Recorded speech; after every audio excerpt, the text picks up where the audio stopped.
एक बार ठाकुर जी की पाग बांध रहे थे, ठाकुर जी का श्रृंगार कर रहे थे, तो पाग बांधते बांधते ठाकुर जी कभी कभी खेलते हैं अपने श्रृंगारियाओं के साथ, जो ठाकुर जी की सेवा करते हैं उनके संग ठाकुर जी खूब खेलते हैं।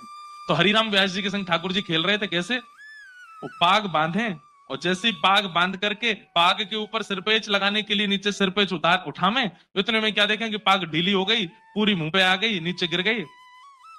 एक बार, दो बार, तीन बार, चार बार, छह सात बार जब पाग बांध दी और बार बार खुलने लगी, तो हरिराम व्यास जी बोले ये पाग पहननी नहीं है, शायद इनको दूसरी लाता हूं। दूसरी पहनाई तो वो भी उतार दी।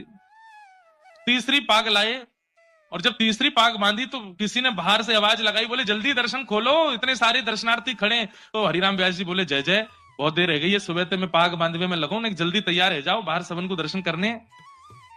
पाग बांधी, ठाकुर जी ने अब की बार भी पाग उतार दी।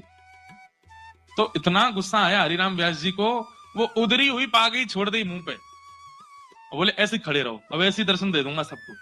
अरे सुबह से इतने लाड़ प्यार में आ गए हो, इतने ज्यादा जो है बिगड़ते जा रहे हो, इतने भाव से हम सेवा करते हैं और आपको बिल्कुल चैन नहीं पड़ता है, एक पाग नहीं बंधवा रहे हो, खड़े रहो ऐसे ही, नहीं बांधनी अब पाग, और ऐसे ही दर्शन करा दूंगा सबको। अपने पुत्र को बोल गए, भोग आदि पधरा करके दर्शन खोल देना, मैं जा रहा हूं। बोले पिताजी गुस्सा क्यों? बोले ये ऐसे ही काम है यहाँ के, छलिया के पूरे दिन यहाँ की सेवा करते रहे, एक पाग ना बंधवा रहो, गुस्सा करें। बाहर जाकर के हरिराम व्यास जी चुपचाप बैठ गए।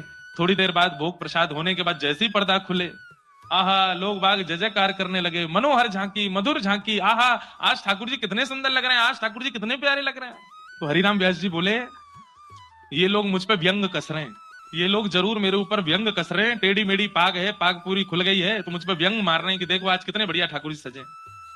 कोई दर्शनार्थी बाहर आया रोता रोता, बोले व्यास जी आज की झांकी तो नेत्रों से जा ही नहीं रही है। बोले सच बता? बोले और नहीं। बोले उधरी वही पाग में तुमको बड़ी बढ़िया लग रहे हैं ठाकुर जी। बोले उधरी वही पाग, आज ना तो मुख दिख रहा है, ना चरण दिख रहे हैं, ना हाथ दिख रहे हैं, आज तो दृष्टि पाग पे ही अटकी भैया, इतनी सुंदर पाग ठाकुर जी पहन के खड़े।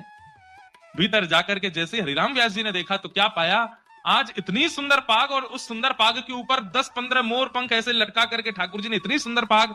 पुत्र को बुलाया, हरिराम व्यास जी बोले तूने बांधी पाग? बोले नहीं पिताजी, आप जैसी छोड़ गए थे वैसी थी, पता नहीं कैसे बांध ली। तुरंत हरिराम व्यास जी के नेत्र बंद हो गए और नेत्र बंद होते ही मन में झांकी प्रकट हुई, क्या कि मैं तो उधरी भाई पाग छोड़ के बाहर चलोगे और गुस्सा में। तब प्रिया जी, तब किशोरी जी आई और किशोरी जी ने आकर के देखी हैं ऐसे बुरे बाबड़े से बन के खड़े हो ठाकुर जी, पाग क्यों नहीं बांधी? बोले आज मोए आपके हाथन से बदवावे को मनो, या हमारे हरिराम व्यास को परेशान कर रहे हो, अब आप आए गई हो, अब आप ही बांधो। तो आज की पाग किशोरी जी ने बांधी है ठाकुर जी को, इसलिए इतनी सुंदर लग रही है।